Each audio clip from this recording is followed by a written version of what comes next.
കഴിഞ്ഞ വീഡിയോയിൽ നമ്മൾ 2 or 3 സെൻറ്റൻസിൽ എഴുതുന്ന ക്വസ്റ്റ്യൻ ആൻസേഴ്സൊക്കെ ഡിസ്കസ് ചെയ്തിട്ടുണ്ടായിരുന്നു. അപ്പോൾ ഈ ഒരു വീഡിയോയിൽ നമ്മൾ ഡിസ്കസ് ചെയ്യാൻ പോകുന്നത് പാരഗ്രാഫ് ക്വസ്റ്റ്യൻസ് ഒക്കെയാണ്. അപ്പോൾ പാരഗ്രാഫ് ക്വസ്റ്റ്യൻസ് എന്ന് പറഞ്ഞാൽ കുറഞ്ഞത് 100 വാക്കിൽ എഴുതേണ്ട ക്വസ്റ്റ്യൻസ് ആണ് പാരഗ്രാഫ് ക്വസ്റ്റ്യൻസ്. നമുക്കിത് ഡിസ്കസ് ചെയ്യാം. Discuss the emblematic heroes of European literatures as modern. അപ്പോൾ ഇതിൻ്റെ ആൻസർ നോക്കാം. If we look carefully, we see that Homer created his Odyssey, Shakespeare wrote his drama, Cervantes wrote about the love for wandering, and Goethe wrote on romance. Every modern and postmodern narratives follow these patterns. They also have their marginalized heroes or anti-heroes. They become popular and we like them for their interpretations or distortions of things. Let us see the example of Odysseus. Before he reaches Ithaca, he was up on the island of Laertians. He is naked and in disappointment. He is like the modern refugees who arrived on the shores of Greece. In the eyes of Nausicaa and her friends, he looks terrifying. They think he is like an ill-kept lion. His eyes are burning. He is hungry and he wants to eat. There is urgency in his hunger. In the light of modern refugees, we can see how hungry and miserable they are. Only when they are washed, fed, and properly clothed, they become human beings. Hamlet also looks bizarre in eyes of Claudius and Gertrude. Don Quixote is a madman to the villagers he meets. When they ask him why he is moving about armor in peacetime, he presents himself as a wandering knight, an ambassador of God on earth. Goethe's brother is crazy with love. He sends his servant to Lord's house so that he can have someone who has been close to her near him. Our modern heroes are very much like Odysseus, Hamlet, Don Quixote and Werther. അപ്പോൾ നമ്മുടെ modern heroes അല്ലെങ്കിൽ modern ലിറ്ററേച്ചറിനെ പറ്റിയിട്ടൊക്കെയാണ് ഇവിടെ ചോദിച്ചിട്ടുണ്ടായിരുന്നത്. അപ്പോൾ ഇതിൽ നമ്മൾ നോക്കുകയാണെന്ന് വെച്ചാൽ Odysseus, Hamlet, പിന്നെ ഡോൺ ക്വിഹോട്ട്, വെർദർ ഇവരൊക്കെയാണ് ഇവരെഴുതിയിട്ടുള്ള ഓരോ സംഭവങ്ങളൊക്കെയാണ് നമുക്ക് ഇതിൽ പഠിക്കാനുള്ളത്. ഇങ്ങനത്തെ കഥകളൊക്കെയാണ് നമുക്കിവിടെ പഠിക്കാനുള്ളത്. അപ്പോൾ ഒഡീസി അത് ഷേക്സ്പിയർ എഴുതിയിട്ടുള്ള ഷേക്സ്പിയറിൻ്റെ ഒരു ഡ്രാമ, അതുപോലെ ഒക്കത്തിനും ഓരോ രീതികളാണുള്ളത്. അപ്പോൾ ഇതിൽ ഒഡീസിയസിൻ്റെ ഒരു എക്സാമ്പിൾ പറയുന്നുണ്ട്. ആൾ ഒരു ഐലൻഡിലേക്ക് ഇങ്ങനെ റെഫ്യൂജി ആയിട്ട് വരികയാണ്. ആൾ നീഗ്ഡായിരുന്നു.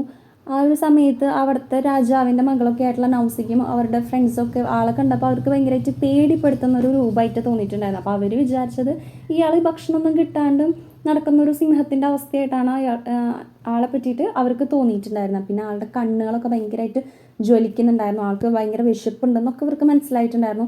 ശരിക്കും അവർക്ക് അത്ര ഇഷ്ടപ്പെട്ടിട്ടുണ്ടായിരുന്നില്ല. പക്ഷേ ഇയാളൊരു റെഫ്യൂജി ആണെങ്കിൽ കൂടെ നല്ല രീതിക്ക് ഫുഡ് കൊടുത്ത് നല്ല ഡ്രസ്സൊക്കെ കൊടുത്തിട്ടുണ്ടെങ്കിൽ ആൾ എന്തായിരിക്കും, സാധാരണ ഒരു ഹ്യൂമൻ ബീങ് പോലെ ആയിരിക്കും എന്നാണ് പറയുന്നത്. അതേപോലെ തന്നെ ഹാംലെറ്റിൻ്റെ കാര്യം പറയുന്നുണ്ട്. പിന്നെ ഇതൊക്കെ നിങ്ങൾക്ക് ഈ ഒരു ചാപ്റ്ററിൻ്റെ സമ്മറി വായിച്ച് നോക്കിയാൽ കിട്ടുന്ന കുറേ സംഭവങ്ങളാണ് കേട്ടോ. പിന്നെ ഡോൺ ക്വിഹോട്ട് ശരിക്കും ഒരു മാഡ്മാൻ ആയിട്ടാണ് ഇതിൽ പറയുന്നത്. ആൾ ചെന്ന് കമ്പനി ആവുന്ന അല്ലെങ്കിൽ ആൾ എത്തിപ്പെടുന്ന വില്ലേജേഴ്സിനൊക്കെ ആളെന്താണ് ഒരു മാഡ്മാൻ ആയിട്ടാണ് തോന്നുന്നത്. അപ്പോൾ സാധാരണ ഒരു സമാധാനമുള്ള സമയത്ത് വരെ ആൾ എന്താ ഈ യുദ്ധത്തിനൊക്കെ പോകുന്ന സംഭവങ്ങളൊക്കെ ഇട്ട് നടക്കുമായിരിക്കും. അപ്പോൾ ആൾക്കാർ ചോദിക്കുമ്പോൾ പറയും ഞാൻ ദൈവദൂതനാണ്, അങ്ങനെയാണ് ഇങ്ങനെയാണ്, അംബാസിഡറാണ് എന്നൊക്കെ ആൾ പറയുന്നുണ്ട്. അപ്പോൾ ശരിക്കും വില്ലേജസിന് ആളൊരു പൊട്ടനാണ്, മണ്ടനാണെന്നൊക്കെ തോന്നും. അതൊക്കെയാണ് ഇവിടെ പറയുന്നത്.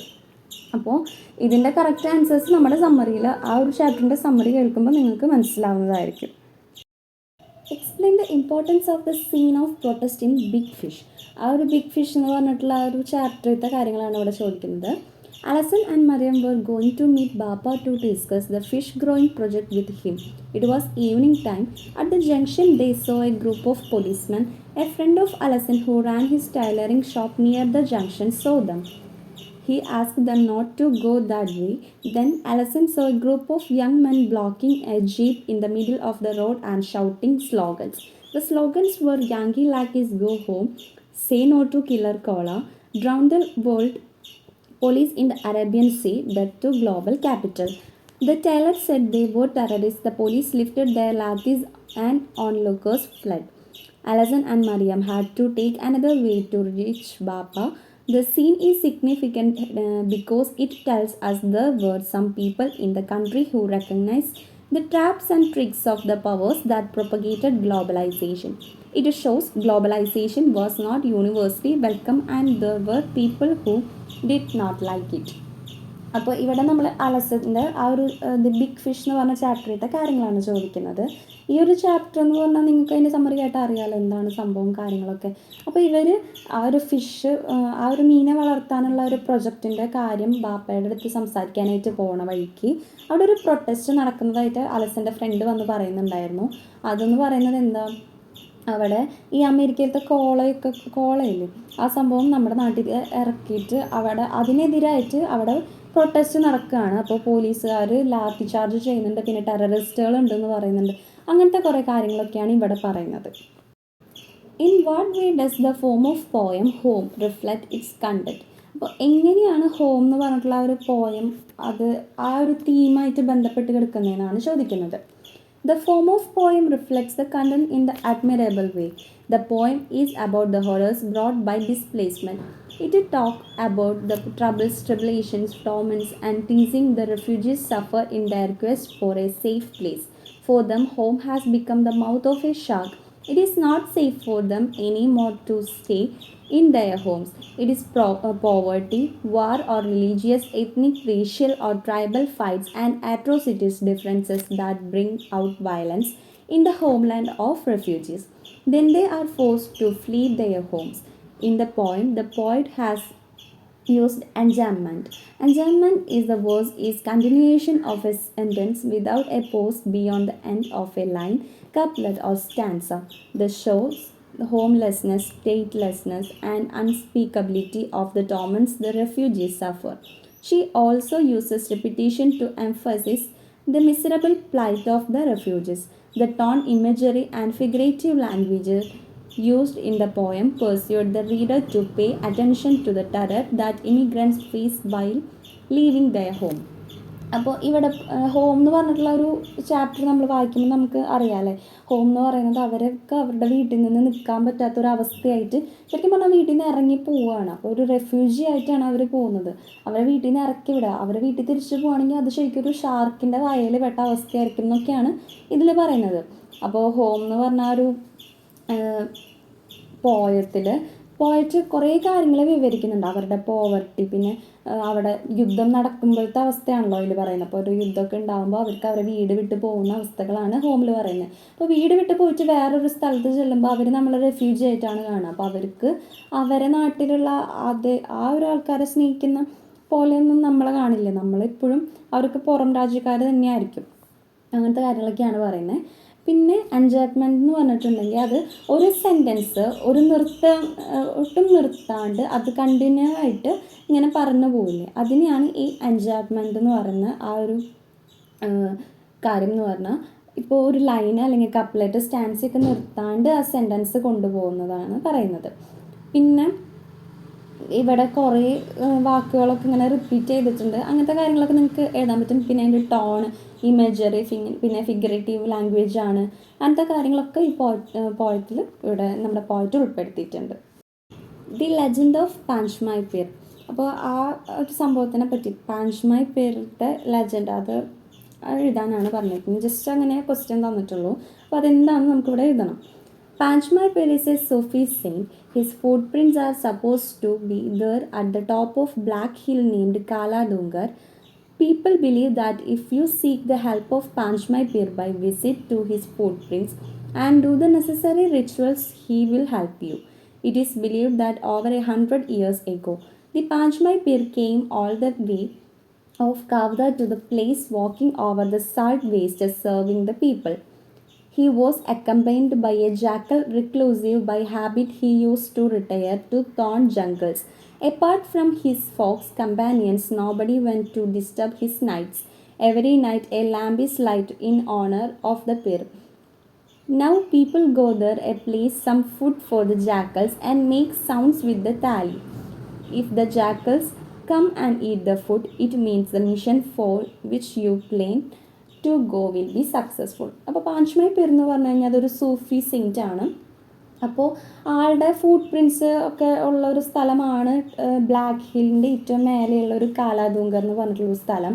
അപ്പോൾ അപ്പോൾ ആൾക്കാരുടെ വിശ്വാസം എന്ന് പറഞ്ഞിട്ടുണ്ടെങ്കിൽ അവിടെ ചെന്നിട്ട് നമ്മൾ ഈ പാഞ്ചുമായി പെറിൻ്റെ അടുത്ത് കുറച്ച് റിച്വലായിട്ടുള്ള കുറച്ച് കാര്യങ്ങളൊക്കെ ഉണ്ട് കേട്ടോ, പൂജയൊക്കെ പോലത്തെ അങ്ങനെ എന്തൊക്കെ സംഭവങ്ങളൊക്കെ ഉണ്ട്. അപ്പോൾ അതൊക്കെ ചെയ്തിട്ടുണ്ടെങ്കിൽ നമ്മൾ വിചാരിക്കുന്ന കാര്യം അവിടെ നടക്കും. അങ്ങനെ നമ്മൾ അവിടെ ചെന്നിട്ട് ഫുഡ് വെച്ച് കഴിഞ്ഞാൽ അവിടെ ഈ കുറുക്കന്മാരില്ലേ, അവർ ഫുഡ് വന്ന് കഴിക്കുകയാണെങ്കിൽ, നമ്മൾ കുറുക്കന്മാരെ കൈയൊക്കെ കൊട്ടി വിളിച്ച് അവർ വന്ന് ഫുഡ് കഴിക്കുകയാണെങ്കിൽ നമ്മൾ പ്ലാൻ ചെയ്ത കാര്യമൊക്കെ നടക്കും എന്നാണ് അവിടുത്തെ ആ ഒരു വിശ്വാസം. അപ്പോൾ അതിൻ്റെ പറ്റി പറയുന്നതാണ് ഈ ഒരു ഭാഗം. The historical context of Malala speech. അപ്പോൾ മലാലയുടെ സ്പീച്ചിലത്തെ ഒരു ഹിസ്റ്ററി കാര്യങ്ങളൊക്കെ എന്താണെന്നാണ് ചോദിക്കുന്നത്. Malala Yousafzai is a Pakistani who advocates girls' education and the right of women. At the age of 17, she was the youngest person to receive the Nobel Prize for Peace. She survived an assassination attempt. She was born in 1997 in Minkora, Swat Valley. It is a popular tourist spot. In 2009, she started blogging for BBC about living under threats from the Taliban. She used the name Gulmakai to hide her identity. Even as a child, she was an advocate for girls' education. A Taliban gunman shot her and two other girls as they were returning from school. This was on 9th October 2012. The attack was universally condemned. She survived and continued to speak for girls' education in 2013. She gave a speech to UN and published her first book, I Am Malala, the Girl Who Stood Up for Education, and was shot by the Taliban. അപ്പോൾ മലാല യൂസഫ്സായിനെ പറ്റി ഒരുവിധം എല്ലാവർക്കും അറിയുന്നൊരു വ്യക്തിത്വമാണ് അല്ലേ. അപ്പോൾ ആളെന്ന് പറഞ്ഞിട്ടുണ്ടെങ്കിൽ ഗേൾസിൻ്റെ എഡ്യൂക്കേഷന് വേണ്ടിയിട്ടും വുമൻസിൻ്റെ റൈറ്റിന് വേണ്ടിയിട്ടും പോരാടിയിട്ടുള്ളൊരു സ്ത്രീയാണ്. 17 വയസ്സുള്ളപ്പോൾ അവൾക്ക് നൊബേൽ പ്രൈസ് കിട്ടിയിട്ടുണ്ട്. അപ്പോൾ ഏറ്റവും ചെറുപ്പം ആയിട്ടുള്ള ഒരാൾക്ക് നൊബേൽ പ്രൈസ് കിട്ടിയതാണ് 17 വയസ്സിലെ മലാല യൂസഫ്സായിക്ക്. അപ്പോൾ അവളുടെ ഓരോ ഐഡിയാസ് അങ്ങനത്തെ ഓരോ കാര്യങ്ങളൊക്കെ അവൾ പബ്ലിഷ് ചെയ്തിരുന്നത് ബുക്സിലൂടെ മലാല എന്നുള്ളൊരു പേരിലൂടെ ആയിരുന്നില്ല. അവൾക്ക് വേറൊരു പേരുണ്ടായിരുന്നു. ആ ഒരു പേരിൽ ഗുൽ മക്കായി എന്ന് പറഞ്ഞിട്ടുള്ള ഒരു പേര്, അവളുടെ ഐഡൻറ്റിറ്റി ഹൈഡ് ചെയ്തുകൊണ്ടാണ് ഓരോ കാര്യങ്ങളൊക്കെ എഴുതിയിരുന്നത്. അങ്ങനെ പിന്നെ അവൾ ജനിച്ച കാര്യങ്ങളൊക്കെ നമുക്ക് എഴുതാം. പിന്നെ പറയുന്നത് എന്ന് പറഞ്ഞു കഴിഞ്ഞാൽ ഇങ്ങനെ താലിബാനെതിരെ ഓരോ കാര്യങ്ങളൊക്കെ ഇവിടെ എഴുതുന്നുണ്ടല്ലോ. അപ്പോൾ താലിബാനിലത്തെ ഒരു ഗൺമാന് ഇവളെയും പിന്നെ 2 കൂട്ടുകാരും ഇവർ സ്കൂൾ വിട്ട് കഴിഞ്ഞ് വരുന്ന നേരത്തെ ഇവരെ വെടിവെക്കുകയാണ് ചെയ്തത്. അത് ഒക്ടോബർ 9, 2012 ഈ ഒരു സംഭവം ഉണ്ടായിട്ടുണ്ടായിരുന്നു. ഈ ഒരു അറ്റാക്ക് എന്ന് പറഞ്ഞാൽ കുറച്ച് അവർക്ക് നല്ല ബുദ്ധിമുട്ടൊക്കെ ഉണ്ടാക്കിയിട്ടുണ്ടായിരുന്നു. പക്ഷെ അതിൽ നിന്നൊക്കെ അവൾ രക്ഷപ്പെട്ട് വന്നു. പിന്നെ 2013 അവൾ UN അവിടെ ഒരു സ്പീച്ച് നടത്തി.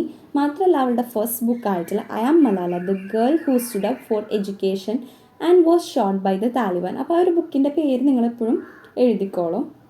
ഇതാണ് മലാല യൂസഫ്സായിയുടെ ഫസ്റ്റ് ബുക്ക് അവിടെ വെച്ച് അവൾ പബ്ലിഷ് ചെയ്യാണ് ഉണ്ടായത്. അപ്പോൾ ഇത്രയൊക്കെയാണ് അവളുടെ ഒരു ഹിസ്റ്ററി എന്നൊക്കെ പറയാനായിട്ടുള്ള കാര്യങ്ങൾ. Comment on the title of cry of the girl. അപ്പോൾ ക്രൈ ഓഫ് ദ ഗേൾ എന്ന് പറഞ്ഞിട്ടുള്ള ആ ഒരു ടൈറ്റിലിനെ പറ്റി പറയാനാണ് പറഞ്ഞിട്ടുള്ളത്. The title, The Cry of the Girl, is a quite appropriate for the autobiographical story of Emmanuel Laborit. When she was small, she let out a lot of screams. She did not because she was hungry or thirsty or afraid or in a pain, but she wanted to talk. She wanted to hear. But the sound she was making she could not hear, but she could feel the vibrations. Her screaming did not mean anything to her parents. To them, it was like the cries of a gull gliding over the ocean. So they nicknamed her Maud, which means seagull in French. She shrieked, but no one understood her. There was another reason why they called her seagull, because she comes from a seafaring family. Her mother's fathers and brother were among the last of the Cape Horn sailors, so they called her their little seagull. അപ്പോൾ ഈ ഒരു chapter എന്ന് പറയുന്നത് Emmanuel ലബോററ്റിൻ്റെ autobiographical സ്റ്റോറിയാണ്. അവൾ ചെറുതായിരുന്നപ്പോൾ അവൾക്ക് കേൾക്കാനൊന്നും പറ്റുന്നുണ്ടായിരുന്നില്ല. അപ്പോൾ അവൾക്ക് വിശന്നാലും ദാഹിച്ചാലും വേദന എടുത്താലും പേടിച്ചാലും ഒന്നും അവൾക്ക് സംസാരിക്കാനോ അങ്ങനെ ഒന്നും പറ്റുന്നുണ്ടായിരുന്നില്ല. അവൾക്ക് ഭയങ്കര ആഗ്രഹമായിരുന്നു സംസാരിക്കണം എന്നുള്ളത്, അല്ലെങ്കിൽ അവൾ പറയുന്ന ഓരോ കാര്യങ്ങൾ അവൾക്ക് തിരിച്ച് കേൾക്കണം എന്ന് ഭയങ്കര ആഗ്രഹമായിരുന്നു. അങ്ങനെ അവൾ എത്ര ഉറക്കനെ ഓളിട്ട് കരഞ്ഞാലും ഒന്നും അവൾക്ക് കേൾക്കുന്നുണ്ടായിരുന്നില്ല. പക്ഷെ അവൾക്ക് വൈബ്രേഷൻസ് മനസ്സിലാക്കാനായിട്ട് പറ്റുന്നുണ്ടായിരുന്നു. പിന്നെ അവളുടെ പാരൻസിന് ഇത് ബുദ്ധിമുട്ടൊന്നും തോന്നിയിട്ടുണ്ടായിരുന്നില്ല ആദ്യമൊന്നും. പിന്നെയാണല്ലോ അവർക്ക് മനസ്സിലായത് മകൾക്ക് ചെവി കേൾക്കില്ല എന്ന്. പാരൻസ് ഇവളെ എങ്ങനെയാണ് ഒരു ഓഷ്യൻ്റെ മേലെ പറന്ന് നടക്കുന്ന ഒരു സീകളിലൊക്കെ ആയിട്ടായിരുന്നു പാരൻസിന് തോന്നിയിട്ടുണ്ടായിരുന്നത്. അങ്ങനെ തന്നെ മോയറ്റ് എന്നുള്ളൊരു പേര് അവർ ഇവൾക്ക് ഇട്ട് കൊടുക്കുകയാണ്, ഒരു നിക് നെയിമായിട്ട് ഇട്ട് കൊടുക്കുകയാണ് ചെയ്തത്. പിന്നെന്തൊക്കെയാണ് പറയുന്നത്, അവർക്ക് ഈ ഒരു പേരിട്ട് കൊടുക്കാനുള്ള കാരണം എന്ന് പറഞ്ഞു കഴിഞ്ഞാൽ 2 റീസൺസ് ആണ്. ഒന്ന്, ഇവളെ അവർക്ക് തോന്നിയിരുന്നത് ഒരു സീകളായിട്ടായിരുന്നു. പിന്നെ അവളുടെ ഒരു ഫാമിലി എന്ന് പറയുന്നത് സീകളിനെയൊക്കെ ഇഷ്ടപ്പെടുന്ന അങ്ങനത്തെ ഒരു രീതിക്കുള്ള ഫാമിലി ആയിരുന്നു. അതുകൊണ്ടാണ് അവരെ വീട്ടിൽ ചെറിയ സീകളായിട്ട് അങ്ങനെ ഉള്ളൊരു പേരൊക്കെ അവൾക്ക് ഇട്ട് കൊടുത്തത്.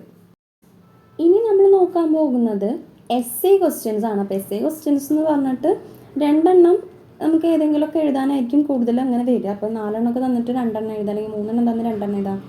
അങ്ങനെയായിരിക്കും നമുക്ക് കൂടുതലും എസ്സേ ക്വസ്റ്റ്യൻസ് വരിക. അപ്പോൾ നമുക്കത് ഡിസ്കസ് ചെയ്യാം. Beth Levins is a character who take comfort from entering discuss. അപ്പോൾ ഈ ഒരു സെൻറ്റൻസ് തന്നിട്ട് അത് ഡിസ്കസ് ചെയ്യാനാണ് പറഞ്ഞിരിക്കുന്നത്. അപ്പോൾ നമുക്ക് ഈ ഒരു ഇംഗ്ലീഷിൻ്റെ ഒരു പ്രത്യേകത എന്ന് പറഞ്ഞു കഴിഞ്ഞാൽ നമുക്ക് എല്ലാ ഭാഗത്തു നിന്ന് മനസ്സിലായാൽ മാത്രം, ഇപ്പോൾ ഇങ്ങനെ ഒരു സെൻറ്റൻസ് തന്നു കഴിഞ്ഞാൽ നമുക്ക് ഏത് ചാപ്റ്ററിന് പോലും ചിലപ്പോൾ അറിയുന്നുണ്ടായിരിക്കില്ല.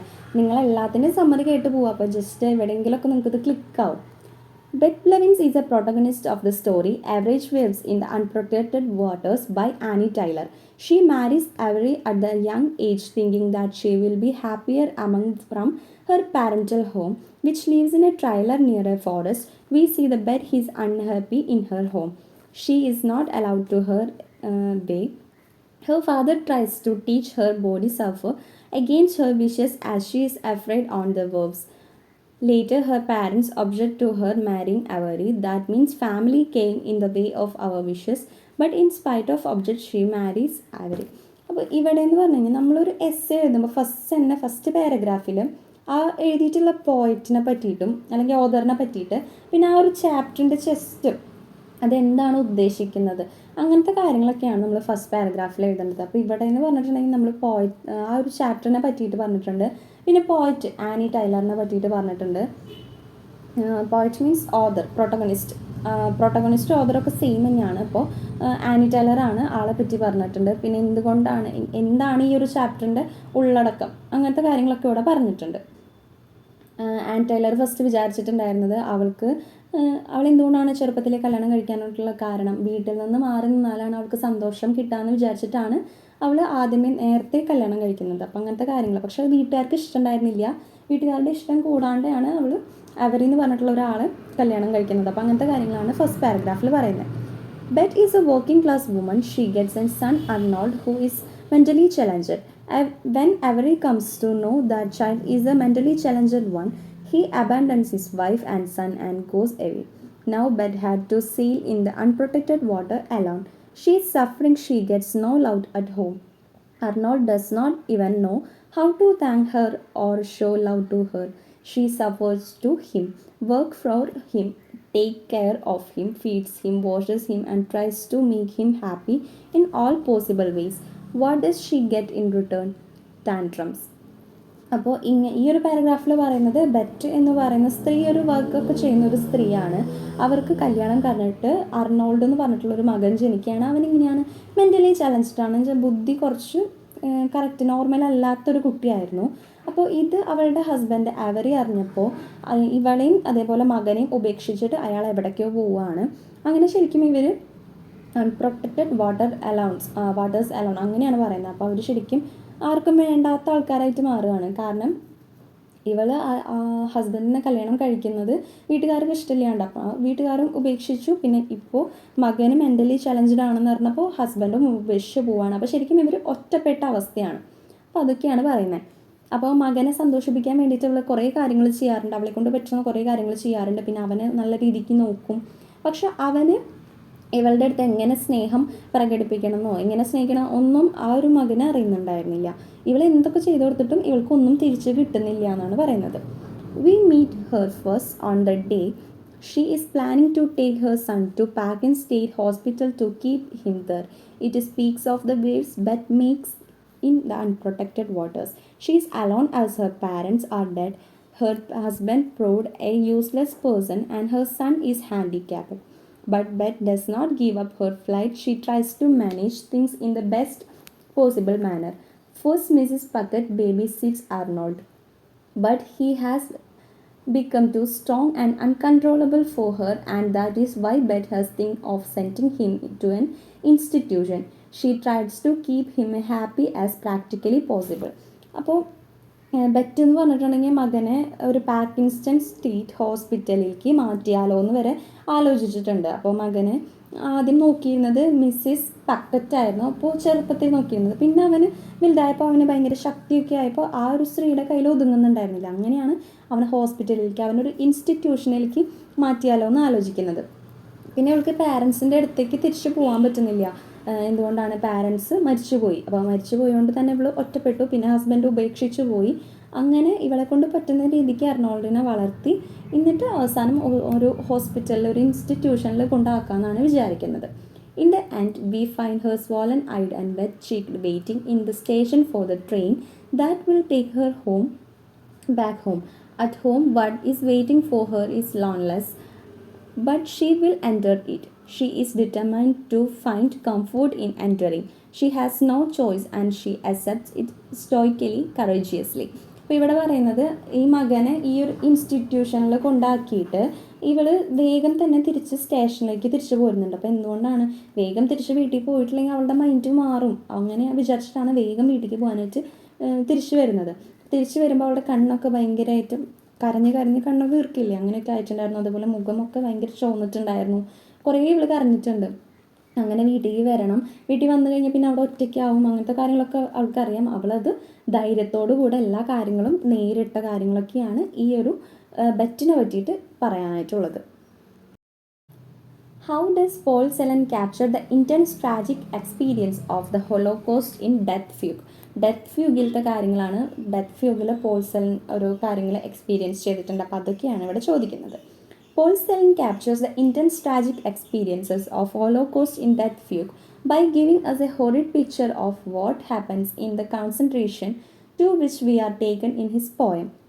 Celan wrote his poem prompted by his own experience in a concentration where he was forced to work.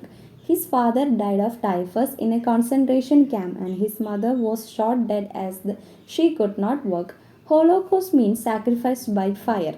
It is one of the worst events in the world history. It is also known as Show. It was the systematic and state-sponsored persecution and murder of 6 million Jews by the Nazi regime of Hitler. He believed that minorities like Jews, Gypsies, Slavic races, the physically disabled, homosexuals and communists were an alien threat to purity and superiority of German race. A major theme in the literature after WW2 was the trauma of the life in the Nazi concentration camps like Auschwitz, which was one of the worst camps in the Nazi regime. The Holocaust was between 1941 and 1945. The Jews were targeted for extermination. It was to be done in stages, passed laws to exclude Jews from civil society, most prominently the Nuremberg laws in 1935. Starting in 1933, the Nazis built a network of concentration camps in Germany for political opponents and people deemed undesirable. After the invasion of Poland in 1939, the regime set up ghettos to segregate Jews.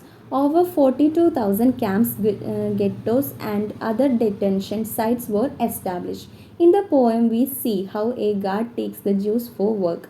They are digging their own graves. We see the guard with dogs. He takes out his belt and swings it in the air to terrify the Jews. He tells them to dig deeper and deeper. He is presented as a monster with no humanity in him. He is a sharpshooter who does not miss the target.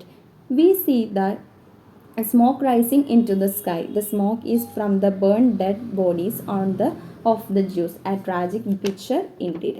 അപ്പോൾ ഈ ഒരു paragraph, ഈ ഒരു എസ്സേയിൽ പറയുന്നത്, നമ്മൾ ഈ ഒരു ചാപ്റ്ററിൽ ജ്യൂസിൻ്റെ കുറേ ദുരിതങ്ങളൊക്കെ വായിച്ചിട്ടുണ്ട്. ഈ ഒരു ചാപ്റ്ററിൽ ഇതിലത്തെ ഒരു ആൾ, മെയിനായിട്ടുള്ളൊരു ദുഷ്ടൻ ആയിട്ടുള്ളൊരു കഥാപാത്രം ഉണ്ടല്ലോ, അയാൾ പറയുന്നത് ജ്യൂസിൻ്റെ അടുത്ത്, അവരുടെ അടുത്ത് ഇനിയും കുഴി നിങ്ങൾ കുഴിക്കണം, അത് നമുക്ക് വേണ്ടിയിട്ടുള്ള എന്ന് വെച്ച് കഴിഞ്ഞാൽ ജ്യൂസിനുള്ള കുഴി തന്നെയാണ് കുഴിപ്പിക്കുന്നത്. അതുപോലെ അവരെ കുറേ ഉപദ്രവിക്കുന്നുണ്ട്, അവരെ കുറേ പേടിപ്പിക്കുന്നുണ്ട്.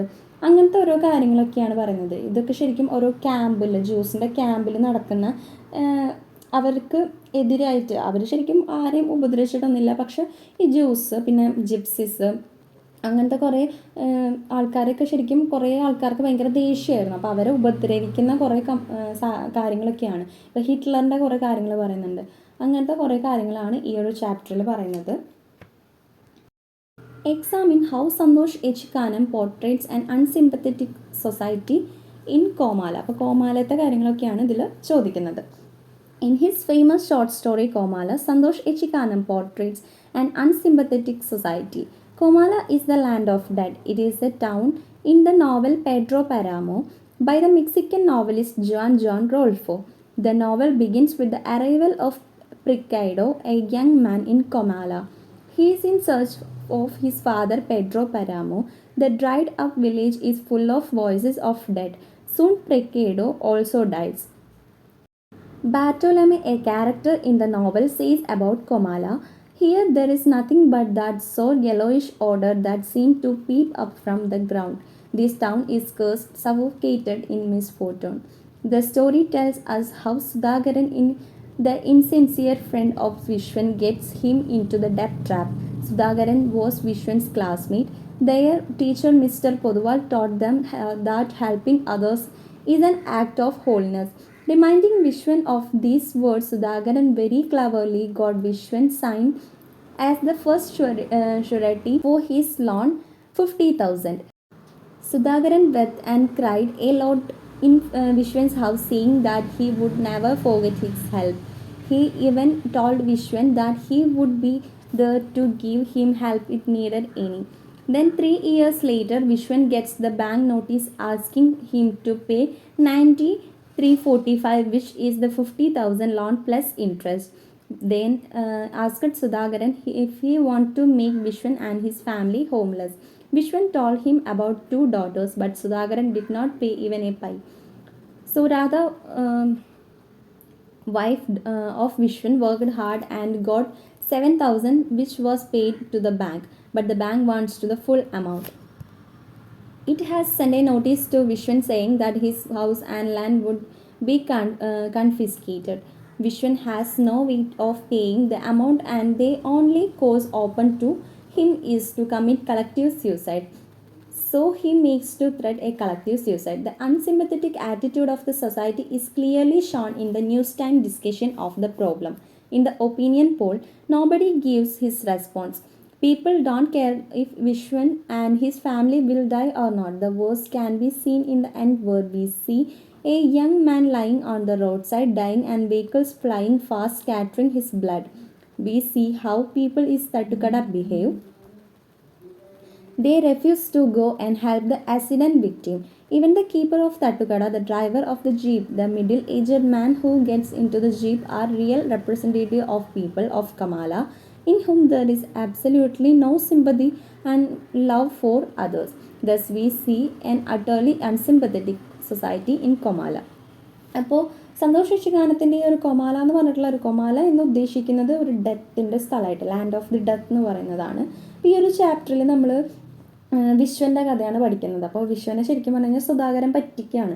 ആൾക്ക് കടങ്ങളൊക്കെ വന്നപ്പോൾ വിശ്വൻ്റെ കയ്യിൽ നിന്ന് 50,000 രൂപ ലോൺ എടുക്കുന്നത് എങ്ങനെയാണ്, വിശ്വൻ സൈൻ ചെയ്ത് കൊടുത്തിട്ട് ലോൺ എടുത്തു. അങ്ങനെ അവസാനം ഇയാൾ പൈസയൊന്നും അടയ്ക്കാണ്ട് വിശ്വൻ്റെ വീട്ടിലേക്ക് ഇങ്ങനെ നോട്ടീസ് വരികയാണ്, 90,000 സംതിങ് പൈസ നമ്മൾ വിശ്വന് അടയ്ക്കണം എന്ന് പറഞ്ഞിട്ട്. അപ്പോൾ ശരിക്കും പറഞ്ഞാൽ വിശ്വന് 2 പെൺമക്കളാണ്, പിന്നെ ഭാര്യ ഉണ്ട്. പിന്നെ ഭാര്യ എത്ര കഷ്ടപ്പെട്ട് പൈസ ഉണ്ടാക്കിയിട്ട് തയ്യൽ മെഷീനിൽ തയ്ച്ച് പൈസ ഉണ്ടാക്കിയിട്ട് 7,000 രൂപയെ കിട്ടിയുള്ളൂ. പക്ഷെ അതൊന്നും ബാങ്കുകാർക്ക് പറഞ്ഞ് കേൾക്കേണ്ട ആവശ്യമില്ല, അവർക്ക് ഫുൾ എമൗണ്ട് ആയിരുന്നു ആവശ്യം. അങ്ങനെ വിശ്വൻ ഇവരെല്ലാവരും കൂടെ മരിക്കാനൊക്കെ, സൂസൈഡ് ചെയ്യാനൊക്കെ ആയിട്ട് തീരുമാനിക്കുന്നുണ്ട്. ഈ ഒരു കാര്യമൊക്കെ ന്യൂസ് ചാനലിൽ വരുന്നുണ്ട്. ഇവർ വീടിൻ്റെ മേലെ ഇങ്ങനെ തൂക്കിയിട്ടുണ്ടല്ലോ ഇവർ മരിക്കാൻ പോണ കാര്യമൊക്കെ. അങ്ങനത്തെ കുറേ കാര്യങ്ങളൊക്കെ ഈ ഒരു ചാപ്റ്ററിലുണ്ട്. അപ്പോൾ നിങ്ങൾ ഇതിൻ്റെ സമ്മറി കേട്ട് നോക്കുക. സമ്മറി എന്ന് പറഞ്ഞു കഴിഞ്ഞാൽ കുറച്ചുണ്ട്, പക്ഷെ അത് കേട്ടാലേ നിങ്ങൾക്ക് ഇതിൻ്റെ ഫുൾ സ്റ്റോറി മനസ്സിലാക്കാൻ പറ്റുള്ളൂ. ഈ ഒരു കഥയിൽ നിന്ന് എവിടെ നിന്ന് വേണമെങ്കിലും ചോദ്യങ്ങൾ വരാം. അപ്പോൾ ഇത്രയൊക്കെയാണ് നമ്മുടെ ക്വസ്റ്റ്യൻ ആൻസേഴ്സ് ഡിസ്കഷൻ എന്ന് പറഞ്ഞിട്ടുണ്ടെങ്കിൽ, നിങ്ങൾക്ക് എന്തെങ്കിലും പോരായ്മകൾ തോന്നുന്നുണ്ടെന്നുണ്ടെങ്കിൽ എന്ത് ചെയ്യണം, കമൻറ്റ് ചെയ്തിടണം. എന്തെങ്കിലും സജഷൻസോ അങ്ങനെ എന്തെങ്കിലും നിങ്ങൾക്ക് പറയാനുണ്ടെങ്കിൽ കമൻറ്റ് ചെയ്തിടുക.